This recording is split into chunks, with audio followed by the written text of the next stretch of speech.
Major investigation into corruption and organized crime is putting a spotlight on police accountability and trust. Among the accused, 7 Toronto police officers and a retired member of the force.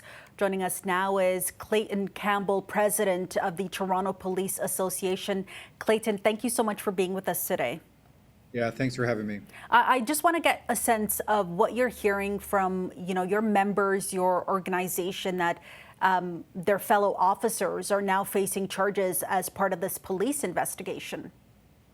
Yeah, I mean, I learned of these charges along with our entire membership during that news conference by Chief Demkew and the chief of the York Regional Police Service. And, if these allegations are proven to be true, very disappointing. The members are upset about these type of allegations. Our members do great work each and every day. They're out there keeping the city of Toronto safe. And we know we need public trust. And so the membership's disappointed when they see allegations like this.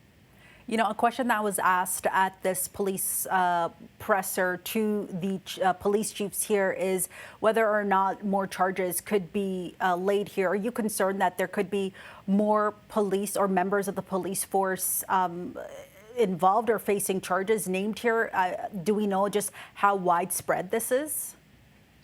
Yeah, I don't have that information. I know the chief said that publicly. The investigation is still ongoing. And look, our organization is built to protect those who protect others. And we do that for people that are out there, as an example, when they're working hard, dealing with dynamic, split-second type decisions. And they may make mistakes or things could have been done another way. But for the vast number of our officers, I can tell you the message I've received is that the last thing they support and actually hate is a corrupt cop. And so if these allegations are true, that's what we have on our hands here. As you're speaking, we are seeing some of the surveillance videos released by police as part of this investigation here. And I know we don't have all the details on the cases that are part of these investigations, but do we know if any members of the public were at all harmed as a result? Yeah, I don't have that information. As Chief Demkew said, this was a York Regional-led police investigation. So, what I say is when my message is to the public is that we have 8,000 plus members that are out there every day trying to keep them safe, and quite frankly, putting their lives ahead of the lives of others, ahead of their own safety. And so, please don't paint us all with the same brush. This is a very small number of members that are allegedly involved in this, and the vast majority are good, honest, hardworking people out there doing their best.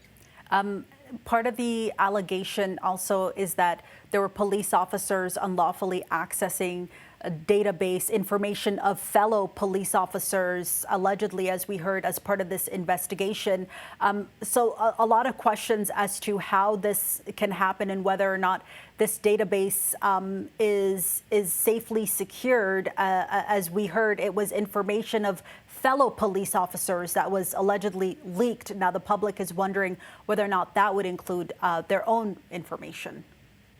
Yeah, I can say this has been a really tough day, but also I think it's for the public to look at and say systems worked. There was an investigation by another police service assisted by the Toronto Police Service, and police officers arrested police officers. And so they acted with integrity and professionalism to do those investigations. And we are the most oversight heavy organization, I think, the Toronto Police Service in the entire country. And that's important because we need public trust. So I think, although this is a difficult day, this is a small number of members that were held accountable. These are allegations. Again, they have the right to challenge these things in court. But again, our members are out there doing great work each and every day, keeping the citizens of Toronto safe. Chief Demkew at last check says that he was seeking suspension without pay for 4 of the 7 accused. I want to get your take on that and where you land.